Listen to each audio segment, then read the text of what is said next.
કે શું કામ બોલ બોલ કરે છે, શું કોણ સાથે બોલે છે, આત્માને તો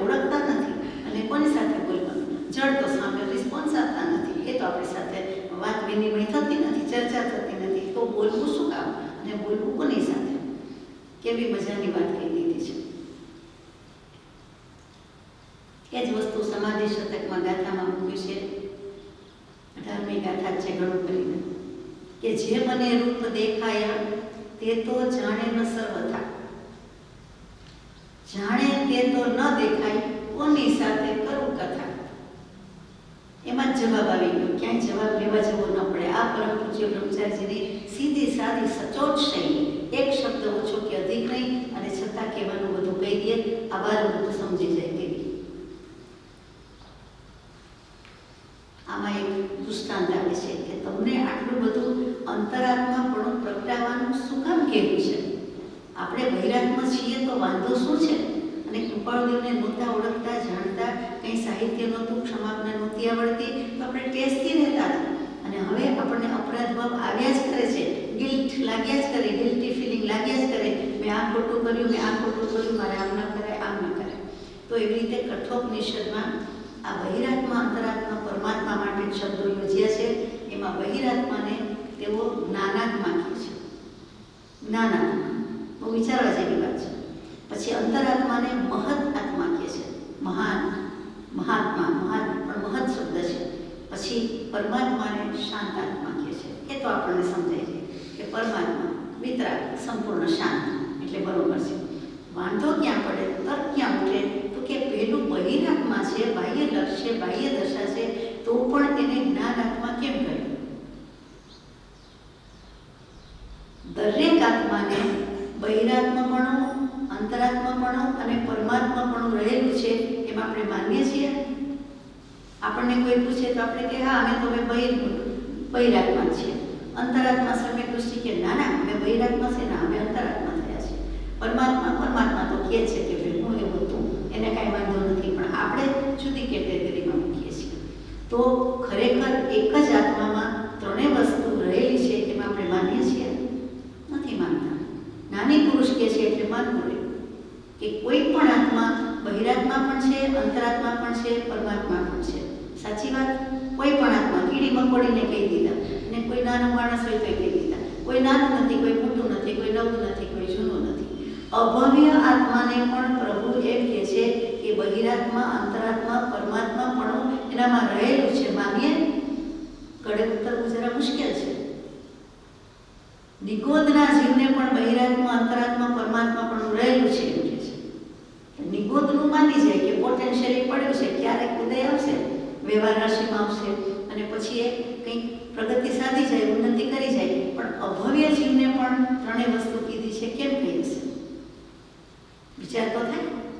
અભવ્ય જીવમાં અંતરાત્મા પણ, પરમાત્મા પણ ક્યારેય પ્રગટવાનું નથી, કોઈ કાળે થનાર નથી, કોઈ તીર્થંકર દેવ, કોઈ દેવાદિદેવ અંશ માત્ર કંઈ કરી શકે એમ નથી, કેમ કે સ્વભાવથી જ અભવ્ય છે। તો પછી તો કે અભવ્ય ભલે ને હોય, જીવ તો છે ને, આત્મા તો છે ને, દ્રવ્ય તો છે ને, કેવું પડે, એને લેવો પડે, ગણતરીમાં લેવો પડે। કેટલા જણા જમવા બેઠા છે? 30 જણા। કેટલા જણા છે? 100 જણા, પણ એમાંથી 2 ને ઉપવાસ છે, તો આટલા બેઠા તો છે ને? આપણે પૂછ્યું છે શું કે આટલા જણા બેઠા છે, એ જમવાના નથી, તો કાંઈ વાંધો નહીં, અત્યારે આપણી સાથે બેઠા છે ને, એટલી ખુરશી રોકી છે ને, ખુરશી પર છે ને, બિરાજમાન છે ને, એ જવાબ આપણે આપવો જોઈએ। અને જમવાની અપેક્ષાએ કોઈ પૂછતું હોય તો આપણે કહીએ કે ના, આ 2 કે આ 20 જમનારા નથી, આ 80 જણ જમવાના છે, આ 20 જણ જમવાના નથી, માત્ર બેઠા છે। એ જેમ સમજાય છે તેમજ કે બહિરાત્મા, અંતરાત્મા, પરમાત્મા પણ આ અભવ્ય જીવમાં પણ રહેલું છે, અને નિગોદના જીવમાં પણ રહેલું છે। એ જીવ તો છે જ, આત્મા તો છે જ, તો જે કર્મ છે એને આવરણ લાગેલા છે, તો કેવલ જ્ઞાન આવરણ એને નથી થવાનું, ક્યારેય પ્રગટવાનું નથી, આવરણ રહેવાનું જ છે, કેવલ જ્ઞાન નથી જ થવાનું। તો પછી એ કેવલ જ્ઞાન આવરણમાં બાકાત રાખવા, તો કે કેવલ જ્ઞાન આવરણમાં અભવ્ય ન આવે એમ થોડું કહેવાય, તો કે એ બધા જ કર્મો એને પણ લાગવું પડે। આત્મા છે એટલે એના ગુણ પણ છે, લક્ષણ પણ છે, અને એની સાથે જે માઇનસ છે એ પણ લાગવું પડે। જે આવરણ છે એ તો લાગવાના છે, એ અપેક્ષાએ એને પણ બહિરાત્મા પણ કહ્યું, અંતરાત્મા પણ કહ્યું, પરમાત્મા પણ કહ્યું। એક બધી શક્તિ પ્રગટવાની નથી, કદી સ્વિચ આપણે ઓન કરવાના નથી, પણ સ્વિચ બોર્ડ છે ને, સ્વિચ નાખી છે, ભલે ક્યારેય વાપરવાના નથી। એના જેવી વાત છે કે આત્મા છે, દ્રવ્ય છે, તો એનામાં આ બધું છે, એટલે આપણને શંકાનું સમાધાન થાય। તો બીજો પ્રશ્ન થાય કે અંતરાત્મા પણ જ્યારે અંતરાત્મા થઈ ગયો ત્યારે એમાં બહિરાત્મા કહેવાય, એમાં પરમાત્મા કહેવાય. તો કે ભૂત પ્રજ્ઞાપનીય નહીંથી તો કહેવાય કે એક વખત તો એ બહિરાત્મા જતા ને ભગવાન જેવા ભગવાન પરમાત્માને પણ એમ કહી શકાય કે તમે ભૂત પ્રજ્ઞાપનીય નહીંથી બહિરાત્મા જતા, અને ભાવિ પ્રજ્ઞાપનીયમાં તમે અત્યારે વર્તમાનમાં પરમાત્મા થઈ ગયા. પણ ભૂતમાં બહિરાત્મા હતા અને ભૂતમાં અંતરાત્મા પણ હતા. અને પરમાત્મા છો તો વર્તમાનમાં એક ઉત્કૃષ્ટ અંતરાત્મા કયા જાય છે ભાઈ ન. એટલે તમારામાં બહિરાત્મા પણ છે, સમ્યક દર્શન છે, પરિણત આત્મા છો એટલે પરિપૂર્ણ પરિપક્વતા છે એટલે પરમાત્મા કહીએ. પણ સમ્યક દર્શન હોવાથી અંતરાત્મા પણ કહીએ, પરમાત્મા પણ કહીએ. એવી રીતે અંતરાત્માપણામાં કેવી રીતે કહેવું તો કે તમે બહિરાત્માપણું પહેલા હતું એટલે ભૂત પ્રજ્ઞાપનીય નહીંથી હતું, અને હવે ભવિષ્યમાં તમે પરમાત્મા થવાના જ છો એટલે ભાવિ પ્રજ્ઞાપન નહીંથી તમે પરમાત્મા છો. સમ્યક દૃષ્ટિ હોવાથી અંશે પરમાત્મા છો અને ભવિષ્યમાં થવાના છો. 1 થી 100 બોલતા હોય ને અને પછી લખતા હોય બોલતા હોય તો કહીએ ને કે ભાઈ અત્યારે 50 પણ અમને આવડી ગયું છે, ભૂતકાળમાં શીખી ગયા હતા, હમણાં જરા ભૂલ પડે છે, કક્કો બારકડી ભૂલી ગયા કેવી રીતે, પણ પછી આવડી જાય તો કે હા આ આવડી ગયું એટલે આ આવડી ગયું, અને આ યાદ આવી ગયું એટલે આ થઈ ગયું. એ જેમ ગણતરીમાં લઈએ છીએ એનો અર્થ એમ નથી કે કક્કો બારાક્ષરી ક્યારેય નહોતા આવડતા, આવડતા જ હતા, શીખ્યા જ હતા, ભૂલી ગયા, પછી ભૂલ પડી, પછી સુધરી ગયું, થઈ ગયું, સંપૂર્ણ થઈ ગયું, એક પણ ભૂલ ન પડે હવે 100%. ભૂતકાળ, વર્તમાનકાળ, ભવિષ્યકાળ એ અપેક્ષાએ વાત લીધી. તો એક જ આત્મામાં બહિરાત્માપણું, અંતરાત્માપણું, પરમાત્માપણું આ રીતે રહેલું છે. કોઈ પણ એક આત્મામાં ત્રણેય વસ્તુ રહી છે. પેલું ભવિષ્યની શક્તિની અપેક્ષા છે, અને જે થઈ ગયા તે વ્યક્તિની અપેક્ષા છે કે ઓલરેડી થઈ ગયું. આમાં કઈ પ્રશ્ન થાય, સવાલ થાય? ભગવાને કીધું એટલે સ્વીકાર્યું કે આ પ્રમાણે 3 દશા કીધેલી છે અને થાય છે. તો બહિરાત્મા દશામાં હોઈએ તો આપણને એની જરૂર શું છે મોક્ષે જવાની અને અંતરાત્મા પણ પ્રગટાવવાની? એવો પ્રશ્ન ન થાય? ટેસ્ટથી રહીએ છીએ, પહેલા રહેતા હશું, પાછા રહીશું તો વાય મોક્ષ. તો કે એમ કોકો પર લાગે છે કે જિંદગીમાં દુઃખ જ છે, ગયા ભવમાં હશે, આવતા ભવમાં હશે, તો અમારે દુઃખી થવું નથી, હવે રહેવું નથી, દુઃખમાં રહેવું નથી. જ્ઞાની પુરુષ કે છે એટલે મારી પતિ કલ્પનાથી નહીં, આ અનુભવ આપણો, પણ વાત જ્ઞાની પુરુષની કે જ્ઞાની પુરુષોએ કાંઈક એવું જોઈ ગયા છે, ભાળી ગયા છે, પોતે પોતાને દેખી લીધો, જોઈ લીધો, ભાળી લીધો, નિર્ખ્યા કરે છે અને એના જ આત્માના આનંદને સુખમાં રહે છે, એના જ જ્ઞાનમાં રહે છે. તો મારો આત્મા એવો જ કહે છે તો એમના કહેવાથી એમની વાત હું સ્વીકારું છું. એમના કહેવાથી, સ્વચ્છંદથી નહીં, સંતના કહેવાથી મને પરમ કૃપાદેવની આજ્ઞા માન્ય છે. હા એમણે કહ્યું છે માટે માન્ય, મને ગમે છે, વાંચી લીધું સારું છે અને તમે વાંચો ના. ભગવાને કહ્યું છે, પ્રભુશ્રીજીએ સજેસ્ટ કર્યું, રેકમેન્ડ કર્યું, ઇન્ટ્રોડ્યુસ કર્યું, માટે સાચું, માટે અને માનવું. પોતાની નિજ મતિ કલ્પના સ્વચ્છંદથી હાના નથી. એમણે કહ્યું છે, જ્ઞાની પુરુષે કહ્યું છે, બધા જ શાસ્ત્ર કરતા પુરુષે કહ્યું છે, એટલે માનીએ છીએ કે આ રીતે આ પરમાત્માપણું, બહિરાત્માપણું, અંતરાત્માપણું રહ્યું છે.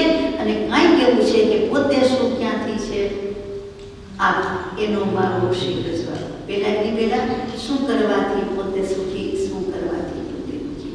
જીવનના કોઈક મોડ ઉપર કોઈક જીવને, બધા જીવને એકવાર તો ઓછામાં ઓછું એમ થતું હોય કે હું દુઃખી છું. આ ત્રિવિધ તાપ છે, ઉપાધિ છે, સમાધિ જેવું સુખ બીજે ક્યાંય નથી. અને સમાધિનું સુખ એટલે આત્માનું સુખ, બીજું ક્યાંય નથી. મોક્ષનો સુખ એટલે આત્માનું સુખ છે. કંઈ મોક્ષ નગરીમાં જે જાય તે સુખી એમ નથી. જે અહીંયા સુખી થયા તે મોક્ષ નગરીમાં સુખેથી રહેશે. ત્યાં તો રહેવા જવાનો મેલ જ છે, એક જગ્યા જ છે. ખરા તો સ્થાન અહીંયા છે, ખરું સ્થાન તો આત્મા જ છે, પછી પેલું ધામ છે, ઠામ છે. તો આગળ જઈએ છીએ કે અંતરાત્મા પણ પ્રગટાવું છે અને સમ્યક દર્શન વિના કોઈ કાળમાં મોક્ષ નથી. એને કહેતા આવડે કે નહીં, સમજતા આવડે કે નહીં, પણ સમ્યક દર્શન તો લેવું જ પડશે.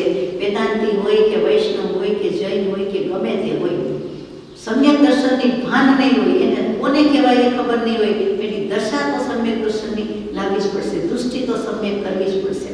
એ આપણે સમજવાનું છે, સ્વીકારવાનું છે. એમાં એક દૃષ્ટાંત આવે છે કે ખરેખર સુખ કોને કહેવાય. એક વખત વૈશાખ મહિનાનો પ્રખર તાપ, બપોરના 12 વાગ્યા હોય મધ્યાહ્નમાં, એમાં એક રાજા પાલખીમાં બેસીને બીજે ગામ જઈ રહ્યા છે. પાલખીને ફરતી ખસની ટટ્ટી પણ લગાવી હતી. એમાં ઇનબિલ્ટ એર કન્ડિશનર નહોતું ત્યારે. પાણી છંટાઈ જતું હતું, એટલે રાજાને પોતાને ખુદને ગરમીનો અનુભવ થતો નહોતો. સીધી વાત છે. પાલખી ઉપાડનારના શું હાલ હોય કે આપણે સમજી શકીએ છીએ. અને રાજા પોતાને સુખી માની રહ્યો હતો. આત્મા શું, તેનું સ્વરૂપ શું, મારું ખરું સ્વરૂપ શું, એનું કોઈ જ જ્ઞાન નથી. તે પાલખીની બરાબર સામે કે રાજાને દેખાય છે એક આત્મનિષ્ઠ બ્રહ્મનિષ્ઠ દિગંબર મુનિરાજ ચાલ્યા જતા હતા. ખુલ્લું શરીર, ખુલ્લા પગ, ખુલ્લું આકાશ. ધરતી તો અંગારા થઈ ગઈ હતી, બધે જ કોલસા સળગતા પાથર્યા વયું હતું, પરંતુ આત્મ સ્વરૂપમાં તપી રહેલા મસ્ત મુનિરાજને કોઈ પરવા નહોતી, કોઈ પડી નહોતી. એની ધૂનમાં, એની મસ્તીમાં જતા હતા. રાજાએ આ મુનિરાજને જોયા અને વિચાર કર્યો કે આવી સખત ગરમીમાં આ બિચારા સાધુને પહેરવાનું વસ્ત્ર નથી, એટલે દિગંબર છે, દિશાને વસ્ત્ર માન્યું છે. અને આ તપેલી ભૂમિથી બચવા માટે પગમાં પગરખા નથી. પગરખા શબ્દ ભૂલી ગયા. પગનું રક્ષણ કરે તે પગ રખા, બીજા આપણે રખા કહીએ છીએ, એટલે વોચમેન, રક્ષક, આ પગનું રક્ષણ કરે છે. તો કે એ બિચારાના પગમાં એ પણ નથી. કેવી કરુણ સ્થિતિ છે, કેવી કરુણ હાલત છે. એટલે આત્મજ્ઞ મુનિની દયા આવી, પણ એમને ખ્યાલ નથી, ખબર નથી, ભાન નથી કે મુનિરાજ તો પોતે પોતાનું શુદ્ધ આત્મ સ્વરૂપ પ્રગટાવવાના ભાવથી એના આનંદમાં ઉદ્યમ જ છે, પુરુષાર્થ જ કરે છે, અને રત્નત્રયની સાધના એમની ચાલુ છે. રાજા મહારાજ પાસે ઉભા રહી છે. મને તમારી દયા આવે છે. દયા આવે છે તો શું કહે છે કે તડકો સખત છે, પગમાં પગરખા નથી, તો આ મારી મોજડી પહેરી લો, તેથી તમને થોડું સુખ થશે. હું તો પાલખીમાં બેઠો છું, પણ પહેરી લો. અજ્ઞાન છે, બિલકુલ અજ્ઞાન છે, ખબર નથી આ મોરાવાય, આવું કહેવાય, કાંઈ વિચાર નથી. મુનિશ્રી કહે છે કે હે રાજન, ઋતુ ઋતુનું કામ કરે છે, સમય સમયનું કામ કરે છે, અને હું આત્મા આત્માનું કામ કરે છે. હું સુખી જ છું, હું દુઃખી નથી. દરેક દ્રવ્ય પોતપોતાનામાં પરિણામે છે, હું મારા આત્મામાં પરિણામું છું. રાજાને તો કોઈ ફોરેન લેંગ્વેજની વાત હોય એવું લાગ્યું, કંઈ સમજાયું નહીં. એટલે કે મહારાજ, ફરીથી કહું છું કે મારી મોજડી પહેરી લ્યો તો સારું, આપના પગ પડે. ફરી કીધું, લ્યો ને લ્યો, વાપરો ને વાપરો. પછી મુનિ ભગવાન સમજી ગયા કે રાજા મારી વાત સમજી શકે એવું નથી, આની સાથે આવી રીતે વાત નહીં કરાય, એની ભાષામાં કંઈક સમજણ આપવાનો પ્રયત્ન કરો. એટલે કહે છે કે ચાલો તમારી વાત માની લો. સમજે એવું લાગ્યું જ નહીં, બહુ આગ્રહ કર્યો. એટલે એને એમ જ છે કે મારો આગ્રહ એડે નથી ગયો. મુનિએ મોજડી માંગી કે ચાલો તમારી મોજડી પહેરીને હું પગે ચાલું તો તમને સારું લાગશે ને, ઠીક લાગે છે ને? હા હા, એમ જ છે, આપણે સાચું કહ્યું, હવે બરોબર, આપ એમ કરો કે મોજડી પણ પહેરો અને નહીં તો અમારી પાલખીમાં બેસી જાઓ. તો રાજા કે ભલે બેસી જાઓ. મુનિશ્રી કે ભલે. જુઓ બોધપાઠ ભણાવવા કેવું કેવું થાય છે. પછી કે હું બેસી તો જાઉં, પણ તમારું ગંતવ્ય સ્થાન આવશે, તમારું ડેસ્ટિનેશન પોઈન્ટ કે આવશે, તમે ઉતરી જશો, મને ઉતારી મૂકશો, પછી શું થાય? ભવિષ્યની ચિંતા કરી. રાજા કે ના મહારાજ, હું આપને મારા ગામમાં લઈ જઈશ, એક સારામાં સારું મકાન આપીશ, તેમાં આપ રહીને ધર્મ ધ્યાન કરશો, જે તૈયાર જ છે, અને ખાવા પીવા વગેરેની બધી સગવડ હું કરી દઈશ, તમારે કોઈ ચિંતાનું કારણ નથી. મુનિશ્રી, પછી તે ઘરની સંભાળ કોણ રાખશે? જુઓ, પ્રશ્નોત્તર બહુ સમજવા જેવા છે. તે ઘરની સંભાળ કોણ રાખશે? રાજા કે આપ ઈચ્છો તો હું એક સુંદર સ્ત્રી સાથે આપના લગ્ન કરાવી દઈશ, એટલે ઘરવાળી, ઘર સંભાળ ધરી. તો મુનિશ્રી કે તે સ્ત્રી મૃત્યુ પામે પછી રડશે કોણ? મારી પહેલા મૃત્યુ પામે તો રડશે કોણ? બધું હું કરી આપું, પણ રડવાનું તો તમારે જ કરવાનું છે. રાજાએ રોકડું પર ખાવી દીધું કે રડવું તો તમારે જ પડે, એમાં હું કાંઈ ન કરી શકું, એ સહન કરવાનું તમારે. તો મુનિશ્રી કે રાજન, હવે તમે કંઈ સમજ્યા? હવે કાંઈક સમજ્યા. કે આ સંસારી જીવો છે પરનો સંયોગ માનીને સુખ દુઃખ માનતા આવ્યા છે. એ સંયોગ નિત્ય નથી, અવિનાશી નથી, વિનાશી છે.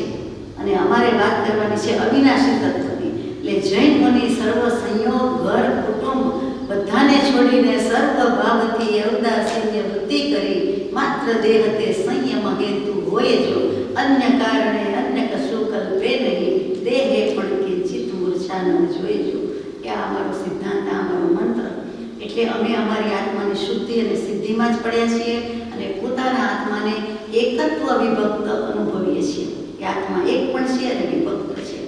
શ્રી સમયસારજી, શ્રી કુંકુંદ ભગવંતની સમયસારજી, ગ્રંથાધિરાજ સમયસારજીની બહુ શરૂઆતની ગાથા, ઘણું કરીને છઠ્ઠી ગાથા. તમ એયતમ વિયતમ દાયેહમ ચુક્કી જ છલ્લમ ન ઘેતમ. હું એટલે કુંદકુંદ ભગવાન લખે છે આચાર્ય દેવ કે હું આ લખું છું તે હું તમને આ બહિરાત્માને અંતરાત્માનું સ્વરૂપ બતાવું છું, ભૌતિકતા આધ્યાત્મિકતાનું સ્વરૂપ બતાવું છું, આત્માનું વિભક્ત એકત્વ એવું સ્વરૂપ બતાવું છું, હું દર્શાવું છું. અરે દાયેહમ એનો અર્થ હું આપી દઉં છું એમ પણ કરી શકાય. દાયેહમ છે દર્શાવું છું એમ પણ થાય અને આપી જ દઉં છું એમ થાય. સમજો તો આપી જ દઉં છું. મંત્ર આપીને ભગવાને આપણને આત્મા આપી દીધો છે. પ્રભુશ્રીજી કે મારા વાલાએ કૃપાળુ દેવે સજાત્મ સ્વરૂપ પરમ ગુરુ મંત્ર આપીને આત્મા જ આપી દીધો છે. એવી રીતે અહીંયા પણ આ જ વાત આવી કે આત્મા જ આપી દીધો, આત્મા જ આપી દે છે.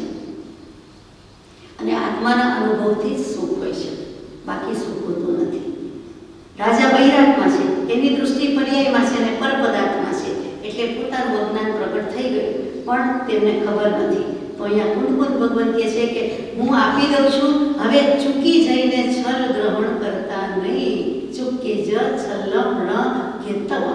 તમે ચૂકી જતા નહીં. હવે અત્યારે રાજનકરને સમય મળ્યો, અવસર મળ્યો, બોધ મળ્યો, વચનામૃત મળ્યો અને હવે ચૂકી જવા જેવું નથી. છળ કરીને, છળ કપટ કરીને, એટલે કે તું પોતે પોતાની જાતને આત્માને છુપાવીને આત્માથી ક્યાં સંતાઈશ? થપ્પો રમો, આત્મા ક્યાંય મૂકીને જવાતું નથી. થપ્પો રમ્યા છીએ પછી થપ્પો કહી દે, ઠપ બધું ઠપ કે આત્મા વિના કાંઈ નહીં એટલે થપ્પો. તો કે એ આત્માને ક્યાં ઘરે મૂકીને આવે? કોઈ કે આત્માને ઘરે રાખીને આવજો, આત્માને પારગમ જ્યાં હોય ત્યાં મૂકીને આવજો, ઘરના સાથે મૂકીને આવજો. ક્યાંય મૂકીને જઈ શકાતું નથી. ભેગો ને ભેગો, નિગોદથી માંડીને ઇન્દ્ર થયા તો પણ ભેગો ને ભેગો, જ્યાં ગયા ત્યાં ભેગો ને ભેગો. આત્મા ભેગો એટલે દ્રવ્ય છે તો સ્વભાવ છે તો સ્વરૂપ છે, એ ભેગું જ છે અને એનો જ લક્ષ્ય કરાવવા માટે આ બધી વાત કરી છે. હવે અહીંયા મુનિશ્રી તો જ્ઞાની છે એટલે કહી દીધું કે અમે તો એકત્વ વિભક્ત સ્વરૂપ જાણ્યું છે, આનંદનું પાન કર્યું છે, માટે તમને કહીએ છીએ. તો અજ્ઞાન દશા અને જ્ઞાન દશા કેવી હોય એની આ દૃષ્ટાંતથી આપણને વાત સમજાઈ જાય કે જે મુનિશ્રીએ કહ્યું કે ઘરની સંભાળ કોણ રાખશે? ઘર આત્માનું ઘર આત્મા છે, સ્વભાવ છે, આત્મ સ્વભાવ છે એ જ એનું ઘર છે. બીજું તો બધું પર જ છે, દેહ પર છે, પરની સાથે રહેવું છે અને સ્વની વાત કરવી છે. પણ એમ જ છે પરની સાથે રહીને જ સ્વની વાત થઈ શકશે અને સ્વમાં રહેવાની વાત છે. અને ખરેખર બંને એમ જુદા જ દ્રવ્ય છે તો આપણે માનતા નથી. અહીંયા માનવા માટે કહે છે કે હવે તું ચૂકી નહીં જા, એટલે કે માન. ન ચાલે તો પ્રતિશ્રુતિ થાય. કૃપાળુદેવ કહે છે 84માં પત્રમાં, તું સ્વીકાર કર કે વાત તો એમ જ છે, સાચી વાત છે. પણ વૈરાગ્ય દશાના છાલા છોતરા ઠળિયા બધું ફેંકી દેવાનું થશે, છાલું ખડી નાખી એવી વાત છે કે ટંકોત્કીર્ણ વાત છે. વૈરાગ્ય દશા હવે હોય જ નહીં, જોઈએ જ નહીં, ચાલશે જ નહીં. એ નહીં હોય તો ચાલશે, એ નહીં હોય તો જ ચાલશે. હવે 40 વર્ષ તો કે દિવસના થઈ ગયા, તો મોક્ષ માર્ગમાં 40 ક્યારે? 30, 40 એટલે ચાલવા માંડવાનું છે. અને હું મોક્ષના રસ્તે પડી જાઉં, પડો રસ્તે, તો ભગવાન કહે છે કે હવે ગ્રહણ નહીં કરતા, કપટ નહીં, છળ નહીં. તું તારી જાતને છદ્મ વાકછળ પણ નહીં અને છદ્મ અવસ્થા પણ નહીં, એ તું ગ્રહણ કરતો નહીં. એટલે કે છુપાવતો નહીં. તારી પાસે આત્મા છે, તારું સ્વરૂપ છે અને એને છુપાવવાનું નથી. અને અતિન્દ્રિય સુખ એ જ સાચું સુખ, એ જ આત્માનું સુખ અને એનો જ તારે રાજન પ્રયાસ કરવાનો છે. અને રાજા મોત પામી ગયા છે. એટલે દૃષ્ટાંતમાં છેલ્લે એ બોધ પામી ગયા. તો કન્ક્લુઝન શું આવ્યું કે આપણને પણ આ વાંચીએ, સાંભળીએ, વિચારીએ તો આપણને પણ બોધ પરિણમવું જોઈએ. સીધી વાત છે. આગળ જવું, કોઈ મને સમજાવે પરને બોધ દઉં, ગાંડાની ચેષ્ટા સર્વ ગણાય છું. વચનાતીત સ્વરૂપે નિર્વિકલ્પ હું, એમ વિચારીએ વાણી પણ રોકાય છું. કોઈ મને સમજાવે, ઇન્વર્ટેડ કોમાસમાં મૂક્યું છે, અવતરણ ચિહ્ન છે. આપણે બધા કહેતા જ હોઈએ છીએ કે તમે સમજાવો, હું સમજાવું. કોઈના સમજાવવાથી કોઈ સમજે, समझाने से बात समझ में नहीं आती, समझने से बात समझ में आती है. કોઈના સમજાવવાથી ન જ સમજાય. કોઈ સમજાવે, કોઈ જમવાનું બનાવે, પીરસે, મૂકી દે, ચમચી મોઢા પાસે લઈ જાય, તમારે ન વાપરવું હોય, ન ખાવું હોય તો, ઉપવાસ કર્યો હોય તો, અથવા નો મીન્સ ન હોય તો મારે ખાવું હોય, પછી એનું માન રાખીને મોઢું ખોલવું બરાબર છે, તો કે તો થાય. મારે ખાવું હોય તો ખાવ, મારે વાપરવું હોય તો વાપરો, મારે ન વાપરવું હોય તો ન વાપરો. એમ દરેક જીવ કોઈના સમજાવવાથી સમજે નથી. જબ જાગેંગે આત્મા તબ લાગેંગે રંગ. એને પોતાને જ્યારે રિયલાઇઝ થાય, કાંઈક ક્લિક થાય કે જીવનમાં કરવા જેવું છે, કાંઈક ટર્નિંગ પોઈન્ટની જરૂર છે. ઘડિયાળ તો ટીક ટીક અનંતકાળથી ચાલતી આવી છે, અને હવે હું થોડું, હવે કંઈક સંકલ્પ વિકલ્પ કરીને મારું મન થાક્યું છે તો હું રિટાયર થાઉં, પાછો ફરું, કાંઈક થોડું, કાંઈક અટકું. બધાનું કલ્યાણ મારાથી ક્યારેય થયું નથી, બધા મારું કરતા નથી, હું કોઈનું કરી શકું નહીં, તો પછી શું આ બધી ઝંઝટ છે? એમ કરીને છોડી દે તો થાય, બાકી થાય નહીં. પોતે સમજે તો જ થાય. પોતાનું મન, પોતાનું આત્મા, પોતાનો ઉપયોગ. આપણે કહીએ મારું એકમાં નામ કહે છે, અથવા અશુદ્ધાત્મા શુદ્ધાત્માને અરસ કરે છે. હા, એમ પોતે કહે કે તારે કરી લેવા જેવું તો છે, એ જીવ બહુ થયું. આ ક્લેશરૂપ સંસાર થકી વિરામ પામ, વિરામ પામ. આપણને એમ થાય કે પરમ કૃપાળુદેવ આપણા ઘરે આપણને જ કેવા પધાર્યા છે, સ્વપ્નમાં નહીં, ખરેખર પુસ્તક આવ્યું ઘરે તો આપણને થાય ખોલતા જો આ વચન આવ્યું હતું કે હે જીવ, આ ક્લેશરૂપ સંસાર થકી વિરામ પામ. જો આપણને ક્લેશરૂપ સંસાર લાગતો હોય તો વિરામ પામવાનું જ છે, વિરમી જવાનું છે, એવી કોઈક ભાવના અને એવી કોઈક આશા, અપેક્ષા જે કહો તો એ ક્યાંક એક વખત ઝટકો વાગવો જોઈએ. કરંટ પાસ થઈને થવું જોઈએ કે કાંઈક કરવા જેવું છે. જો કલ્યાણની અંશે પણ ઈચ્છા તો અડધું કલ્યાણ છે, એમ કૃપાળુદેવ લખે છે કે કલ્યાણ કરવાની અંશે ઈચ્છા થઈ ત્યાં અડધું કલ્યાણ તો થઈ ગયું. પછીનો પુરુષાર્થ તો ઉપડશે. સહેજ પણ ઊંચી થઈને, સહેજ પણ ચાખ્યું ને, લાડવાના ચૂરમાના લાડવાનું ખોણિયું કે દળ્યું, આટલું જ ચાખ્યું, પણ બેનો પ્રેક્ટિસ સ્માર્ટ. એટલું ચાખે તો ખબર પડી જાય, ઓછો ગળ્યો, વધારે ગળ્યો, કેવું છે, શું છે, કાચું છે, પાકું છે, બધું. આપણે આખો ખાઈ જાય તો કદાચ ખબર ન પડે. તો એ જે ખબર પડી જાય છે એ જ ખબર આમાં પાડવાની છે કે આ કરવા જેવું છે, ઝાટકો વાગ્યો છે, એક દળિયામાં ખબર પડી ગઈ. એક બીજાના દુઃખ જોઈને ખબર પડી જાય કે આપણે દુઃખી નથી માનતા, પણ બીજા દુઃખી લાગે છે, તો બીજાના દુઃખે દુઃખી થઈને પણ એમ થાય કે મારે કાંઈક હવે કરી લેવા જેવું છે, તો થઈ જાય. તો કે સમજાવવાથી નથી થતું, જીવ પોતે વિચારે, પોતાને પોતાનો બોધ થવાથી આત્મા સમજાય છે. એ પણ કૃપાળુદેવનું વચન છે. અનંતની પણ અનેક શાસ્ત્રોનો સાર છે કે પોતાને પોતાનો બોધ થવાથી, આત્માને આત્માનો બોધ થવાથી, અને જાતે સમજે તો થાય, બાકી કોઈના સમજાવી થાય નહીં. એ તો કોસ્મેટિક, ઉકળી જાય રંગ, કાચો પતંગનો રંગ ચડે નહીં, ચડે ત્યાં તો ઉતરી જાય, રેલા ઉતરી જાય. એક ખોટી વાત. હવે તો બરાબરનો રંગ જોઈએ, તો કે ચોળ બજીટનો રંગ ગુણ વેડળિયા. તો કોઈ મને સમજાવે તો ન સમજુ એની વાત કરી, તો આપણે કોઈને સમજાવી શકીએ એની વાત આવી ગઈ. પણ કોઈ મને સમજાવે એ તો આપણને હજી થોડી તૃષ્ણા કે અપેક્ષા રહે જ ને કે આપણને કોઈ સમજાવે તો સારું. ન થાય એવું. સહેજ સમજાવે તો ધક્કો વાગી જાય, પછી સ્ટીયરિંગ પર બેસી જશું. તો પહેલાં તો જરા ખોટું શીખવાડવું તો પડે ને, ખોટું કે સાચું, સ્ટિમ્યુલેટર ઉપર કે જાતે બેસીને કે કોઈ બોલાવીને કે જે કરો. પણ એમ તો થાય ને કંઈક શીખડાવે તો સારું. ત્યાં સમજાવે નથી પણ શીખવાડે છે. આપણો ભાવ એવો છે કહેવાનો કે કોઈ શીખવાડે તો સારું. હવે જ્યાં કોઈ સમજાવે ત્યાં આપણે લોભ રાખ્યો, આપણે ઈચ્છા કરી, કઈ ઈચ્છા દુઃખમૂલ, જબ ઈચ્છા કા નાશ તબ મીટે અનાદિ કુલ. એટલે ત્યાં એક લોભ જ છે. આપણને આમ હોય તો જ ફાવે, આ વાંચે તો જ ગમે, આ ગાય તો જ ગમે, આ સ્થળે જ ફાવે, આ ક્ષેત્રમાં જામ થાય. તો બધા પ્રતિબંધ પોતે જ ઊભા કર્યા છે અને પછી પાછી ઈચ્છા રહ્યા કરે છે. એટલે લોભ છે, ભલે અમુક સ્ટેજ સુધી જરૂરી હશે, પણ સમજવા માટે વાત છે કે કોઈ મને સમજાવે એ પણ ખોટી વાત, હું કોઈને સમજાવી દઉં એ ખોટી વાત, અને ગલત વાત અપરાધ ભાવ જ. અને મને કોઈ સમજાવે, મને રોજ કોઈ સમજાવે, મને આખો દિવસ સમજાવે, એ બધું જ ખોટું. અને હું પરને બોધ દઉં એનાથી વધારે ખોટું ને ખરાબ. આપણે શું સમજી ગયા કે બીજાને બોધ આપી શકીએ? જે તીર્થંકર દેવ પણ કેવલ જ્ઞાન પ્રગટતું નથી ત્યાં સુધી વાણીનો ઉપયોગ નથી કરતા, બોલતા નથી, દેશના દેતા નથી, તો બીજાની શું વાત કરવી? જે પદશ્રી સર્વજ્ઞ દીઠું જ્ઞાનમાં કહી શક્યા નહીં, પણ તે શ્રી ભગવાન જો તે સ્વરૂપને અન્ય વાણી તે શું કહે?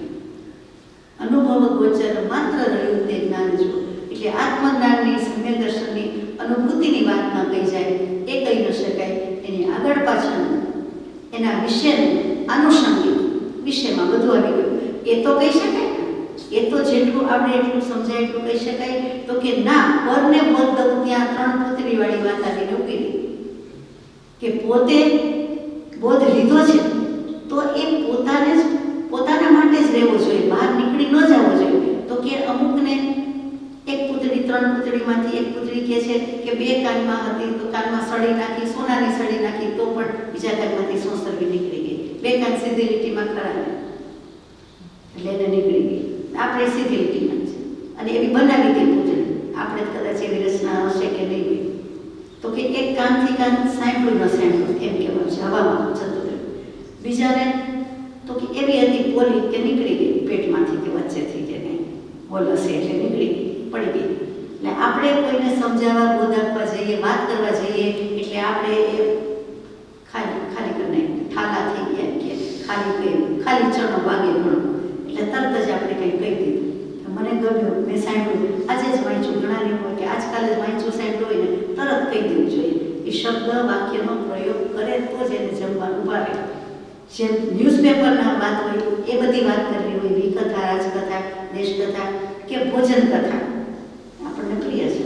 એટલે એમાંથી વાતમાંથી બહાર આવે તો પછી આ કથા માંડે. તો કે એ કરવા જેવું નથી, કે કોઈને સમજાવવા જેવું નથી. 3જી પુત્રી હતી, આપણે વાત કરતા હતા કે એ એબ્સોર્બ કરી ગઈ, ક્યાંયથી નીકળી ગઈ, પેટી પેક બંધ, જેમ છે તેમ પોતે જ ગ્રહણ કર્યું, મારું એમ કરીને એને સર્વ અવસ્થાને વિશે ન્યારો સદા જણાય, ન્યારી જ રહી, એ આગની જ રહી, મારે મારું કરવાનું છે, બીજું કાંઈ નહીં, બીજા કોઈને કર્યા કેવું નથી. તો બોધ કેટલો બધો છે કે આ અપરાધ ભાવ કહેવાય. કોઈ મને સમજાવે પરને બોધવું, ગાંડાની ચેષ્ટા સંસર્વ ગણાય જો. નહીં ભગવાને ગાંડા કીધા પર્યુષણ માત્ર, કાંઈ વાંધો નહીં. બીજું શું સ્વીકારીએ કે આપણે કરીએ છીએ એવું તો કહે જ ને કે એની ચેષ્ટા જેવું કહેવાય કે જેમ ફાવે તેમ બોલ્યા કરે, એમ આપણે અંતરાત્મા થયા ન હોય અને બોલ્યા કરીએ છીએ, બહિરાત્મા દશા હોય એટલે બોલ્યા કરીએ છીએ. આ આપણને અંતરાત્મા દશામાં મૂકવાની વાત છે એટલે અગત્યની વાત છે. વચનાતીત સ્વરૂપે નિર્વિકલ્પ હું, ઇન્વર્ટેડ કોમાસ છે, કૃપાળુદેવે હાથમાં બીજીમાં મૂકેલું છે કે હું અસંગ શુદ્ધ ચેતન છું, વચનાતીત નિર્વિકલ્પ. 833માં પત્રમાં પણ મૂક્યું કે હું નિર્વિકલ્પ છું, હું પરમાણ સ્વરૂપ છું, એમાં સંશય છો, અનુભવ સ્વરૂપ છું, એમાં શંકાશી. આપણે કહી શકીએ, કહેવાય, કેમ ન કહીએ? આપણને સારી ઊંઘ આવી જાય તો સારી ઊંઘનો અનુભવ ન થયો, આપણને કાંઈ ભાવ્યું તો આપણને ભાવ્યું એ અનુભવ નથી. આપણે ગેસ પર હાથ મૂક્યો, અગ્નિ પર મૂક્યો, દાઝી ગયા તો કંઈ દાઝ્યાનો અનુભવ થયો કે નહીં? તો આપણે અનુભવી તો શકીએ છીએ, તો અનુભવ સ્વરૂપ તો થયા ને. એમાં સંશય શું, શંકા શું? તો કૃપાળુદેવ અનુભવ કહે છે, આત્મ અનુભવની વાત કરે છે, આપણે બીજા અનુભવની વાત કરીએ છીએ. તો કે હું અનુભવ સ્વરૂપ છું, હું નિર્વિકલ્પ છું, હું વચનાતીત છું, અસંગ છું, શુદ્ધ છું, બોલવા પૂરતું, લખવા પૂરતું લખ્યું આપણે, બાકી તો એવા જ છે, આત્મા એવો જ છે. તો આપણે કહી શકીએ છીએ, આપણે મન મૌન છે, મૌન છે, મૌન છે કયા કરે, પણ જરાય મૌનનો ભાવ ન હોય કે અંશ ન હોય, બોલ બોલ બોલ અંદર ચાલતું હોય. હવે એની વાત આવે છે એટલે ગાંડાની ચેષ્ટા કીધી. એમ વિચારીએ વાણી પણ રોકાય જો. જો આવું વિચારે કે એ સ્વરૂપને બીજો કોઈ કહી શકે નહીં, યથાર્થ વક્તા તો વિતરાગત છે, અને એ પણ વિતરાગ અવસ્થા પ્રાપ્ત થાય, કેવળ જ્ઞાન થાય પછી દેશના દેશે, બાકી નહીં. તો પછી હું કોઈની વાત કરું એમ વિચારીએ વાણી પણ રોકાય છે. સમ્યક દર્શન આત્માનુભવ થતા પહેલા ઘણા પ્રયાસે પણ વાણી મૌનપણાને ભજે છે. આપણે ઘણીવાર કહીએ છીએ કે અહીં સુધી હતું પણ હું કહી ન શક્યો, હું કહી ન શકી. ડૂમો ભરાય છે, ગળા સુધી વાત હોય, સારી કે ખરાબ, સાચી કે ખોટી, અમારે કેવું જ હતું પણ હું આમને કહી ન શક્યો કે કહી ન શકી, એટલે કે અંદર જ રહી.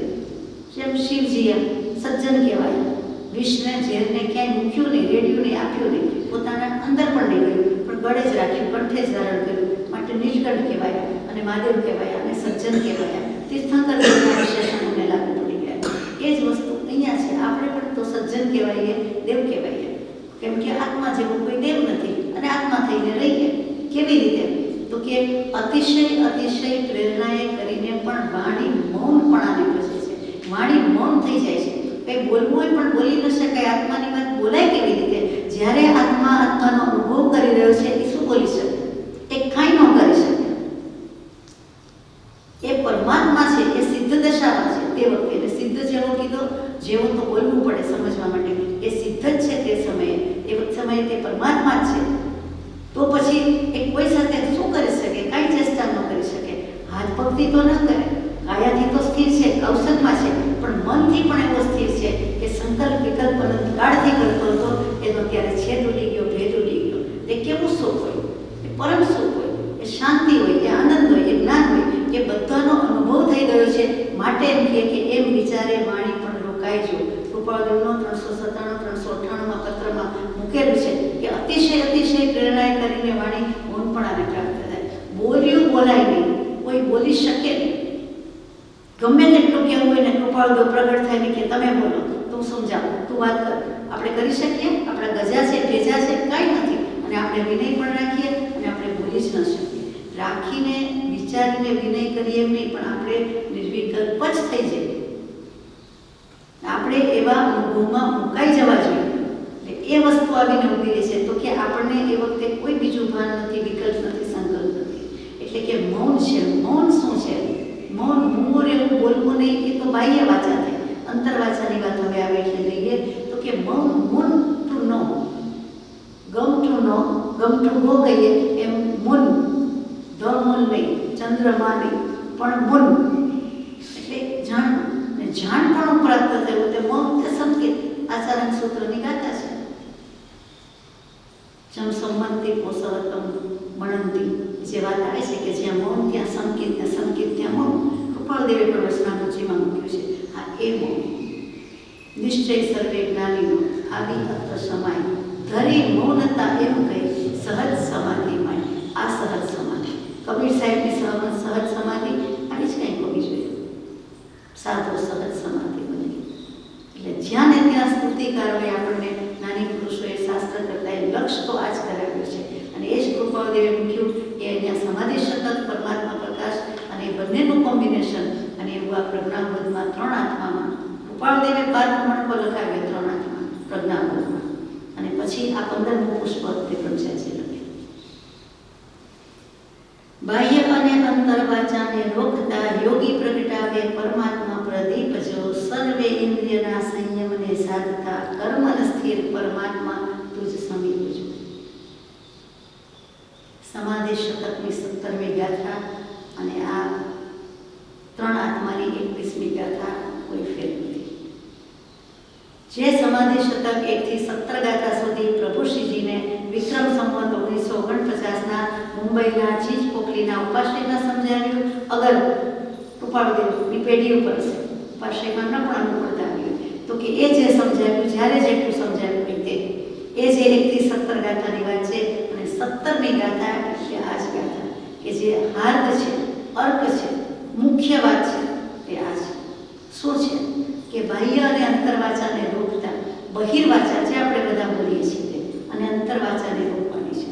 તો બહિર્વાચામાં તો ઘણાએ કાસ્ટ મૌન શિબિર કરીએ છે, ઘણાએ ભઠ્ઠી સાધના ભઠ્ઠીમાં ગયા છે, ઘણા વિપશ્યના શિબિરમાં ઘણું મૌન રાખતા છે, ઘણાએ ઘરે રહીને 2 વર્ષ 12 વર્ષ મૌન રાખ્યું હશે. આપણે જાણીએ છીએ. તો સમ્યક દર્શન થઈ ગયું. પૂછવાનું છે, વિચારવાનું છે તો કે બાહ્ય વાચાથી રોકી પણ અંતરવાચા રોકી હતી. અંતરવાચા કોને કહેવાય? જે કંઈ વાંચ્યું સાંભળ્યું હોય, આપણે ગાયું હોય, આપણે સાંભળ્યું હોય અને આપણા મનમાં રટણ જ રહ્યા કરે કે બહુ પુણ્ય કર્યા તો બહુ પુણ્ય કર્યા, પૂછતી જ ચાલે. આત્મસિદ્ધિજીની કોઈ ગાથા તો એ જ રટાયા કરે. કોઈ શ્લોક બીજો સમાધિ શતકની વાત હોય તો 17મી ગાથા જ ગુંથાયા કરે, રટાયા કરે. તો એ પણ અંતરવાચા છે. એ ન કરવું એમ નથી, પણ સમજવાની વાત છે. એ આપણને રટાઈ જ જાય છે. જે વાતાવરણમાં રહ્યા હોય, હમણાં શત્રુંજય તીર્થ ઉપર ગયા હોય ને આદેશ્વર દાદાના જ વાતાવરણમાં 2-5 દિવસ રહ્યા હોય ને યાત્રા કરી હોય તો આપણા મનમાં એ જ રહેવાનું, અદભુત દાદા અને ઋષભદેવ દાદા અને આદિનાથ દાદા, જાણે બીજું કોઈ છે જ નહીં એવું થઈ જાય. મહાવીર સ્વામી તો મહાવીર સ્વામી શોભાયાત્રા ને મહાવીર જયંતિ ઉજવતા હોય ને બધા ફિરકા સાથે હોય ને ધામધૂમ ધમાલ, અને કોઈક સુખના જીવને વળી મહાવીર સ્વામીમાં જ વૃત્તિ ઉપયોગ કરીએ તો આપણે સમજી શકીએ છીએ કે એ જે ગાયું સાંભળ્યું હોય છે એનું રટણ રહેશે. તો એ રટણ રહેવું અને કરવું, અગર રહેવું એ પણ અંતરવાચા છે. તો બીજી બધી વાત મનમાં ઘોડાયા કરે મૌન રાખીને, અતિશય વધારે વિચાર આવે ત્યારે મૂંઝાઈ જીવ એમ થાય, તો એ બધા વિચાર છે એ તો અંતરવાચા છે જ. કે આને આમ કહેવાનું છે, આ મન થયું, આ ગમ્યું નહીં, પછી ઈશારાથી સમજાવીએ, ચેષ્ટા કરીએ, માનો કે ન કરીએ, કોઈ લખીને આપે, માનો કે લખીએ નહીં, પણ મન તો કે મનમાં એ હજી રહ્યા કરે છે. તો એ અંતરવાચાનો એને આપણી વ્યવહારિક ભાષામાં બબડાટ કહીએ છીએ, જલ્પના કહીએ છીએ, જલપના કહીએ છીએ. અને કાં તર્ક વિતર્ક થાય કે મારે પછી બપોરે સાંજે કાલે આ વાત છે, આ શાસ્ત્ર વાંચવાનું છે અથવા આપણે સાંભળવાનું છે, તો કાલે મારે આ પૂછવું છે કે મારે આમ જવાબ દેવો છે, અથવા એના માટે હું કંઈક તૈયારી કરું, અથવા મારા મનમાં ગમે તે કરતાં એ જ જો રહ્યા કરતું હોય તો એ અંતરવાચા છે. હવે આવી અંતરવાચા વિનાને ક્યારે રહ્યા પૂછવાનું છે. કોઈ બિઝનેસના વિચાર આવ્યા કરે, કોઈ જોબ પરના વિચાર આવે, કોઈ કુકિંગ રસોઈમાં કંઈક બાકી હોય તો આવે, કેટલું બનાવવું એને આવે, કેવું બનાવવું એને આવે, કાંઈક ને કાંઈક કામવાળા સાથેની કન્સર્ન, ક્યાંક ને ક્યાંક જીવ ફળી જ રહ્યો છે, અંતરવાચા છે. એ શાંત સ્થિર થતો જ નથી, એને થવું જ નથી એમ લાગે, અને થવું છે તો હજી કરી શક્યો નથી. જો બાહ્ય વાચા અને અંતરવાચા બંનેનો એકી સમયે સાયમલ્ટેનિયસલી એ બંધ થઈ જાય, અટકી જાય તો શું છે? યોગી પ્રગટાવે પરમાત્મા પ્રદીપ જો, ત્યાં જઈને પરમાત્મા પદનું ભાન થાય, ઝાંખી થાય, એટલે કે અંતરાત્મા પદ પ્રાપ્ત થાય છે. બહિરાત્મા દશામાંથી પરમાત્મા પદની ઝાંખી થાય છે, અર્થાત અંતરાત્મા દશા પ્રગટી જાય છે, એટલે કે સમ્યક દર્શન યાની આત્માનુભવ થઈ જાય છે. તો પછી એ ગાથાનું મહાત્મ્ય તો હોય જ ને. પ્રભુ શ્રીજીને વેદાય તો આપણને ન થાય કે એ ગાથામાં શું છે, તો કે મૂળ ગાથા શું છે? એવં ત્યક્ત્વા બહિર્વાચમ ત્યજેદંતરશેષતઃ એષ યોગ સમાસેન પ્રદીપ પરમાત્મનઃ. એષ યોગ સમાસેન પ્રદીપ પરમાત્મનઃ. દિવે દીવો પ્રગટે, આપણે બોલીએ છીએ. તો જેવી બહિર્વાચા અંતરવાચા બંધ થઈ, પોતે આત્મા તો છે જ, આત્મા સાથે અનુસંધાન થયું, ઉપયોગનું અનુસંધાન થયું, સામે કોઈ ભગવાન મૂર્તિ પ્રતિમાજી કૃપા તે હોય ન પણ હોય, અને હોય છતાં એનો લક્ષ્ય નથી. આંખ બંધ છે, અગર આંખ એમના ઉપર નથી, દૃષ્ટિ ઢાળેલી છે, અથવા તો એમાં નથી, તો એ પણ વિકલ્પ છે, સંકલ્પ છે, એટલે એ પણ નથી. અંતરવાચા બહિર્વાચાનો ત્યાગ આનંદનજી મહારાજ, યોગીરાજ આનંદનજીના શબ્દોમાં આલંબન સાધન જે ત્યાગે પર પરિણતિને માંગે. આલંબન નહીં, કોઈ સાધન નહીં. બ્રહ્મચારીજીની ભાષામાં મંત્ર ગણતા ગણતા મંત્ર પણ ભૂલી જવો, બેભાનપણામાં નહીં, અણસમજણમાં નહીં, વિચારમાં પડ્યા નહીં, ટેન્શનમાં નહીં, ઊંઘ આવીને નહીં, પણ રીતસર જાગૃત અવસ્થા હોય. હું આત્મા છું એવો વિકલ્પ પણ જ્યારે મટી જાય છે ત્યારે જ આ નિર્વિકલ્પ દશાની પ્રાપ્તિ થાય. એટલે અંતરવાચાય બંધ અને બહિર્વાચાય બંધ. હું કરું, હું આમ કરું, મારે આમ કરું છે, મારે આમ કરવું છે, આમ ટાઈમ ટેબલ વિચારો તો આમાં આ જ નીકળશે. હવે માળા કરવી છે, હવે ભક્તિ કરવી છે, હવે સામે કરવી છે, હવે પ્રતિક્રમણ કરવું છે, હવે પૂજા કરવી છે, હવે જમવાનો વખત થયો, આમ જે બધું ચાલ્યા કરે છે એ આપણને ક્યારે જંપ લેવા દે? તો કે એ તો નવરા છે, એને કામ નથી. આપણને કામ છે. કામ એક આત્માનું, બીજો નહીં મનરો. આપણે નિવૃત્તિ એમાં લઈ લેવાની છે, નવરાશ લઈ લેવાની છે કે જ્યાં જ્યાં વિકલ્પ થતા હોય તે સ્થળ, વ્યક્તિ, નિમિત્તિ ત્યાં જ્યાં વિકલ્પ થતા હોય ત્યાં, અને પોતે પોતાને સમજાવવાનું છે. પોતે સમજશે તો જ થશે. એટલે એટલે વિકલ્પ છોડી દેવાનો. એટલે અંતરવાચા પણ બંધ અને બહિર્વાચા પણ બંધ. જે બંને એકી સાથે બંધ થઈ ગઈ, વાત પૂરી થઈ ગઈ. પામી ગયા આપણે, પામરમાંથી સીધા પામી ગયા, પરિણત થઈ ગયા. હજી તો બીજું વાગ્યું તો તરત ઉગી ગયું, એકદમ પરિપક્વ થઈ ગયું. એના જેવી વાત છે. તો શોર્ટકટમાં તો આપણને રસ છે એટલે અહીંયા એ સમાસ એને કીધું છે. સમાસ શું કરે છે? શબ્દમાં શોર્ટમાં કહી દે છે, ટૂંકમાં કહી દે છે, આખું વાક્ય બોલવું નથી પડતું અને સમાસ એક શબ્દ બધું કહી દે છે. તો એવી જ રીતે અંતરાત્મા પરમાત્મા થવાની બદલે એ જેવો અંતરાત્મા થયો તે જ વખતે પરમાત્મા દશા પ્રગટી ગઈ અને ઝાંખી થઈ ગઈ અને વૈરાગ્ય દશાના કોચલા ભળી ગયા, એ ઠેકાણે થઈ ગઈ, ઉડાડી ગયું. સર્વે ઇન્દ્રિયના સંયમને સાધતા કર્મન સ્થિર પરમાત્મા તુજ સમીપજો. પાંચે ઇન્દ્રિયનો સંયમ તો હોય જ, તો જ થાય ને. અંતરવાચા બહિર્વાચાનો ત્યાગ કરે ત્યારે હાથ પગ થોડા ચાલતા હોય કે હાથથી થોડું કામ કર્યા કરે કે આંખેનું કામ કરે, બંધ આંખે થોડું આપણે કંઈ કામ કરવાનું અને ન કરવું જોઈએ. પછી કહેશે કે તમે ઘઉં વીણતા હતા અને સાથે સાથે આ બધું થયું, તો એમ ન ચાલે. ત્યાં ઘઉં વીણવામાં ઉપયોગ છે. અંતરવાચા અને બહિર્વાચા શાંત થઈ એમ કેવી રીતે કહેવાય? કે પાંચે ઇન્દ્રિયના સંયમને સાધતા. સંયમ કીધું છે. ઇન્દ્રિય તો એનું કામ કરે છે, હાથ હલવાનું છે, પગ ચાલવાના છે, એ કામ કંઈ રોકી નથી દેતા, પણ એનો સંયમ છે, સેલ્ફ રિસ્ટ્રેન્ટ. પછી કર્મન સ્થિર, પછી એક મન સ્થિર કરવાનું છે, જે મોટી વાત છે કે અંતરાત્મા બહિરાત્મા અને અંતરવાચા બહિર્વાચા બંને બંધ. કૃપાળુદેવે હાથમાં એક પદ મૂક્યું, માર્ગ સાચા મિલ ગયા, છૂટ ગયે સંદેહ. એમાં સુંદર મૂક્યું, જહાં કલ્પના જલ્પના તહાં માન દુઃખ છાય, મિટે કલ્પના જલ્પના તબ વસ્તુ તિન પાઈ. રત્નત્રય, ત્રણ વસ્તુ ત્રણ લોકમાં આપણને ડીમ ડીમ નાદ સાથે આપી દીધી કે તમે રત્નત્રયની પ્રાપ્તિ કરી ગયા છો. કલ્પના જલ્પના છોડી એટલે કે અંતરવાચા બહિર્વાચાનો ત્યાગ કર્યો તો તમને તે જ વખતે સમ્યક દર્શન, આત્માનો અનુભવ, તે જ સમયે જે મિથ્યા જ્ઞાન કહેવાતું હતું એ સમ્યક જ્ઞાન અને તે જ સમયે સ્વરૂપાચરણ ચારિત્રમાં આવી ગયા. આ રત્નત્રયની પ્રાપ્તિ કરાવી દીધી. કેટલી સુંદર ગાથા, કેટલું ટંકોત્કીર્ણ વચન છે. જે પણ ત્યાંથી પણ જ્ઞાની પુરુષોએ આપણને સંકેત લઈને સંકેત કરીને આત્માનો અનુભૂતિ કરીને જા, આત્માની ધારામાં રહી જા. જ્ઞાન ધારા અને કર્મ ધારા, તું બીજી ભૂલી જા ધારા, અને કર્મ ભાવ જ્ઞાન છે, મોક્ષ ભાવની જ વાસ, એનો જ લક્ષ્ય કરાવ્યો છે. હજી બાકી હતું તો 446મો પત્ર રચનામુખીમાં. પ્રદેશે પ્રદેશથી આકર્ષક, પ્રદેશે પ્રદેશથી ઉપયોગને આકર્ષક એવા આ સંસારને વિશે એક ક્ષણ પણ, એટલે સમય હશે, એક સમય પણ અવકાશ લેવાની હા કહી નથી. જ્ઞાનીએ તે વિશે કેવળ નકાર કર્યો છે. ફરીથી, પ્રદેશે પ્રદેશથી આકર્ષક એવા ઉપયોગને વિશે, પ્રદેશે પ્રદેશથી ઉપયોગને આકર્ષક એવા આ સંસારને વિશે એક સમય માત્ર પણ અવકાશ લેવાની ના કહી છે. એટલે કે કેવળ નકાર કર્યો છે, હા કહી નથી. આપણે સમજી ગયા, આપણા આત્માના અસંખ્યાત પ્રદેશ છે અને એક એક પ્રદેશ ઉપયોગ તો બધે જ રહેલો છે. તો આત્માનો ઉપયોગ છે એને આ સંસાર ખેંચી જાય છે. આકર્ષણ એટલે કાં રાગ અને દ્વેષ, એનું નામ આકર્ષણ. કાં રાગથી ખેંચી જાય છે, કાં દ્વેષથી ખેંચી જાય છે, અથવા આપણે ખેંચાઈ જઈએ છીએ. એ તો બિચારા કાંઈ ન કરી શકે. આપણે એવા ભાવ કરીએ એટલે કરી શકીએ, એટલે ચોટે વળગે, એટલે એમ થાય છે.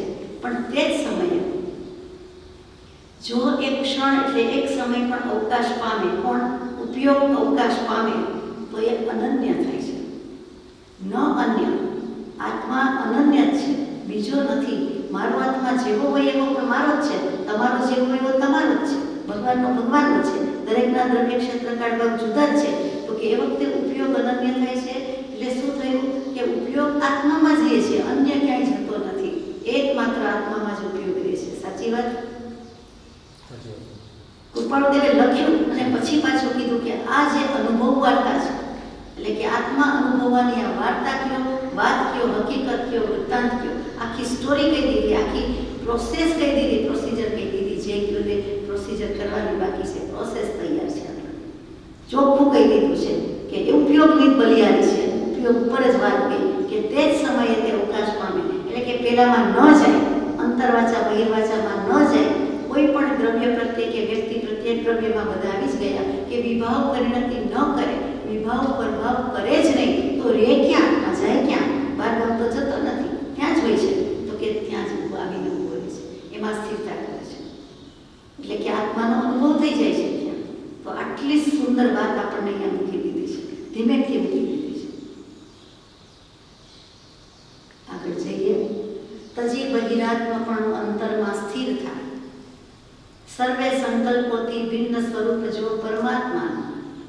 હવે ધારો કે આ પ્રોસેસ થઈ, તો કે છે હવે તું બહિરાત્મપણું છોડી દીધું, તો અંતરમાં સ્થિર થાય, એક જરાક વાર એમ નહીં, એટલે સ્થિર જ થાય, ટકી જા, પછી ચાલતી પકડે એમ નહીં.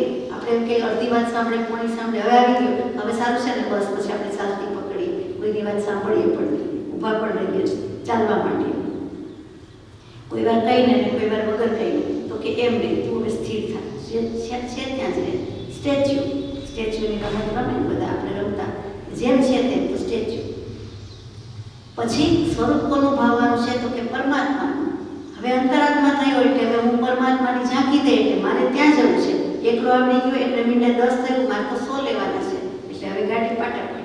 અત્યાર સુધી પાટા પર આવી જ નથી, મિથ્યાત્વના પાટા પર હતી, હવે સમ્યક દર્શનના પાટા પર આવી. એટલે હવે અંતરાત્મા પણ પ્રગટ છે, અરે પરમાત્મા પણ પ્રગટાવે છે. દૃઢ અભ્યાસે થાય સ્થિર તદ્રૂપ જો. હવે આગળ દૃઢ અભ્યાસ કરે, પહેલા થોડીક સ્થિરતા વધારે રાખે, પછી દૃઢ અભ્યાસ કરે, એટલે ત્યાં જાય તો કે સ્થિર થઈ જાય અને તદ્રૂપ થઈ જાય. જે ચિદ્રૂપથી વાત શરૂ કરી છે એ તદ્રૂપ થઈ જાય છે. ચિદ્રૂપ, ચિત્ત વત્તા રૂપ, ના દર્શન વાળો આત્મા પોતાનો છે તે ચિદ્રૂપ અને તદ્રૂપ થઈ જાય છે. આપણે પણ તદ્રૂપ થઈએ છીએ, પણ કેવામાં? પરદ્રવ્ય અને પરભાવમાં તદ્રૂપ તલ્લીન થઈ જાય છે, તન્મય તદાકાર એમ નહીં. આ તો આત્મા જ્યાં છે ત્યાં તત્, હું નહીં તું નહીં, તે ત્રીજો પુરુષ એક વચન, તે પરમાત્મા તત્વ, નહીં બહિરાત્મા નહીં અંતરાત્મા, નહીં હું નહીં તું, પણ ત્રીજું સહ એષ એમ, તો કે એની સાથે તદ્રૂપ થઈ જાય છે. હવે એટલું થઈ જાય એટલે હવે પરમાત્મા પ્રાપ્તિની વાત આવશે. આ અંતરાત્મા પણ પ્રગટાવ્યું, તો હવે તો પરમાત્મા પણ આને કેટલી વાર નિત્ય નિરંજન પરમાનંદ સ્વરૂપ છે. પરમાત્મા પદની વાત શરૂ થાય છે. બહિરાત્મા પૂરી થઈ, અંતરાત્મા પૂરી થઈ. જ્ઞાન અનંતનું પરમાત્મા તો ધામ જો. નિત્ય નિરંજન પરમાનંદ રૂપ જો. કોના વિશેષણ છે? પરમાત્મા એટલે કોણ? કોઈ વસ્તુ છે તો કોણ? એક ભગવાનની જ વાત છે. પરમાત્મા એટલે આપણામાં પડી રહેલું પરમાત્મા તત્વ છે, આપણો આત્મરામ જ, બીજું કોઈ નહીં. આપણે આપણી સાથે જ વાત કરીએ છીએ, આપણો શુદ્ધાત્મા જે અંદર શુદ્ધ જ છે. આપણે કહીએ કે નાઈ લીધું, હાથ ધોઈ લીધા, એટલે બહારથી જ ધોયું, અંદર કંઈ ધોવાનું જ ન હોય તો કે ન ધોવાનું હોય, પતી ગઈ વાત. આત્મા ધોવાનું છે, આત્માને મળ લાગ્યો છે, ભલે આપણે ગણીએ છીએ, એ શુદ્ધિ વિશુદ્ધિ કરવાની છે. તો કે નિત્ય નિરંજન, નિત્ય તો પણ એક તત્વ છે, તો કે આત્મા છે. જડ તે જડ, ચેતન તે ચેતન. પેલું જડે નિત્ય જ છે, પણ આપણી પાસે નિત્યતા લાગતી નથી. આત્મા દ્રવ્ય નિત્ય છે, પર્યાય પલટાય. દ્રવ્યથી એ નિત્ય છે, પર્યાયથી તો પલટાય છે ને. કઈ ગતિમાં ક્યારે ક્યાં હોઈએ, બીજા સમયે કેવા હોઈએ, એક સમય પહેલા કેવા હોય, એ રીતે આપણે સમજીએ છીએ. એ જ જીવ છે, માતાના ઉદરમાં છે, ગર્ભાવસ્થા, બાલ્યાવસ્થા, યુવાવસ્થા, પ્રૌઢાવસ્થા, વૃદ્ધાવસ્થા, તો જીવેલો એ જ છે. અને માતાના ઉદરમાં આવેલો જીવે પહેલા જ્યાં હતો ત્યાં, પણ જીવ આત્મા બદલાતો નથી, એ તો એનો એ જ છે, નિત્ય છે. દ્રવ્યથી નિત્ય છે, પર્યાય પલટાય છે, ગતિ બદલાય છે, મા બાપ બદલાય છે, ગામ બદલાય છે, વગેરે વગેરે. તો નિત્ય કોણ? ફરીથી આત્મા. પછી નિરંજન, અંજન નથી તે. હવે એને કર્મ કોઈ આંજી શકતા નથી, તેનું નામ નિરંજન. નિરંજનનું બીજું નામ સિદ્ધ પરમાત્મા. એટલે એને કૃત કાયા નથી, કશાય નથી, કર્મ નથી, કાલીમાં નથી, કાંઈ જ નથી, કાંઈ જ અંજણ આંજી શકતા નથી. મેષ અંજણ કાંઈ કર્મનું લાગતું જ નથી, કારણ કે હવે કાંઈ જ નથી. તો અહીંયા નિત્ય નિરંજન, હજી કદાચ સહયોગી અયોગીપણામાં હોય તો સદેહ છે, તો પણ હવે એને કોઈ કર્મ પ્રભાવિત કરી શકતા નથી, આંજી શકતા નથી. પરમાનંદ સ્વરૂપ છે, આત્માને તો આમે કોઈ આંજી શકતું નથી. પરમાનંદ સ્વરૂપ છે, પરમ આનંદ સ્વરૂપ છે.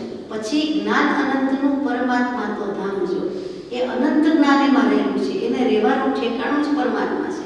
તો કે કે શુદ્ધ જ્ઞાન, અનંત ચતુષ્ટય, શુદ્ધ ચેતના, નિશ્ચય કરવા યોગ્ય. નિયમ સારનો સાર કહી દીધો છે કે અનંત ચતુષ્ટય શુદ્ધ ચેતના નિશ્ચય કરવા યોગ્ય રહે. નિયમ સાર સ્વરૂપ મનોજ્ઞ સદગુરુના ચરણમાં રહેવાય. એટલે ત્યાં બળદેવને સાક્ષાત સમયસાર, સાક્ષાત નિયમ સાર કહી દીધા છે. આગળ જઈએ કે શુદ્ધ બુદ્ધ ને શાંત શિવ અનુપતે. બધા વિશેષણ આપણા જ છે અને આપણે આપણને જ કહેવાના છે. એ તો શુદ્ધ જ છો. આત્માને સંબોધીને કહે છે કે હે પરમાત્મા તત્વ, અંદર રહેલું પરમાત્મા તત્વ, તને કહું છું કે તું રાગાદી રહિત જ છો, રાગાદીથી રહિત છો. રાગાદિક ભાવ, રાગાદિક બુદ્ધિ, એમાં બધું કહી દીધું. દુનિયા આખી આવી ગઈ. ઉપજે મોહ વિકલ્પથી સમસ્ત આ સંસાર, બધું એમાં આવી ગયું. તું શુદ્ધ જ છો. બીજું વિશેષણ મૂક્યું, બુદ્ધ છો. તું અનંત જ્ઞાન ધરાવે છે, અનંત બોધ ધરાવે છે. તું બુદ્ધ જ છે, બોધ પામેલો જ છે. બુદ્ધુ નથી પણ બુદ્ધ જ છો. કારણ કે અનંત ચતુષ્ટય છે, એકલું જ્ઞાન નથી. અનંત જ્ઞાન, અનંત દર્શન, અનંત સુખ, અનંત વીર્ય. અનંત ચતુષ્ટય વંતો બુદ્ધ જ છો. પછી શાંત કહ્યું. આપણે કઠોપનિષદની વાત શરૂ કરી હતી કે પેલું જ્ઞાનાત્મા, બીજું મહદાત્મા, ત્રીજું શાંતાત્મા. આ પરમાત્મા છે. આ ત્રીજું પદ ફાઇનલ, અલ્ટિમેટ એટલે શાંત છે. હવે પ્રવચન સારની સાક્ષીએ કુલકુલ ભગવાન કહે છે તેમ કે ચારિત્ર છે તે ધર્મ છે, ને ધર્મ છે તે સામ્ય છે.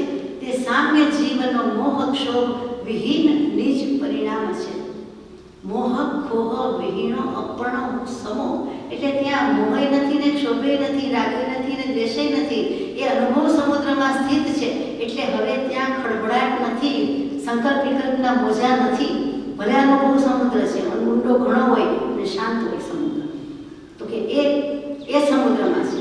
એટલા માટે કહી દીધું છે. ત્યાં કેવી સુંદર ઉપમા આપી છે, તો કે શાંત છે, પતી ગઈ વાત, પૂર્ણ વિતરાગ છે. શિવ અનુપ તે, અનુપ દીર્ઘ છે, જૂની ગુજરાતીમાં લખાતું. આપણે અનુપ એટલે ઉપમા ન આપી શકાય તેવું કહીએ, પણ અહીંયા અનુપ એટલે શું, તો કે ઉત્તમ, શ્રેષ્ઠ. શબ્દ તો એક જ છે, અર્થ તો એક જ છે. અને અનુપ એટલે જૂની ગુજરાતીમાં ક્યારેક જુદું. આ જુદો શિવ છે, આ જુદો પરમાત્મા છે. હવે આ જુદો થઈ ગયો જીવ, આ જગતવાસી જીવથી જુદો થઈ ગયો, સંસારથી જુદો થઈ ગયો. અખિલ બ્રહ્માંડમાં લોકના અગ્રભાગે સિદ્ધ થવા જેવું, ત્યાં જવા જેવી સ્થિતિ થઈ જાય છે. તો શિવ અનુપ તે. શિવ એટલે કલ્યાણ, શિવ એટલે મોક્ષ. અહીંયા અનુપ શિવ એટલે તો મોક્ષ જ, બીજી કોઈ વાત નથી. હવે સિદ્ધ શિલામાં જવાની વાત આવી તો આપણે આપણા આત્માને કહીએ છીએ કે હે પરમાત્મા તત્વ, તું જ્યાં અંદર રહ્યું છે ત્યાં તારું ખરું ઠેકાણું, તારું નામ ઠામ ગામ ધામ સિદ્ધ શિલા છે. ખાલી અહીંયા બેસવાનું છે, અહીંયા જોયા કરવાનું છે, નાટક છે, અને થાય તો તે કરી લે. બાકી ખરું ઠેકાણું મળો વગર લખો સિદ્ધ શિલા છે. દેહ રહિત ને દેહ સહિત એ નામ જો. દેહ રહિત કીધું એટલે અશરીરી સિદ્ધ પરમાત્મા, દેહ સહિત કીધું એટલે સહયોગી અને અયોગી એ નામ જુઓ. એટલે કેવડી થઈ ગયા અને પછી સિદ્ધ થઈ ગયા. અંતમાં શ્રી આનંદજી મહારાજનું સ્તવન છે, 5મા સ્મૃતિનાથ ભગવાનનું સ્તવન, અને એમાં 3 આત્માની વાત મૂકી છે. વિવિધ સકલતા રુદરગતા તમા બહિરાતમ દૂરી ભેદ સુજ્ઞાની બીજો અંતરાતમતી સરી પરમાત્મ અવિચ્છેદ સુજ્ઞાની. બહિરાત્મા અને અંતરાત્માની વાત પૂરી કરીને છેલ્લી પરમાત્માની છે કે બહિરાતમ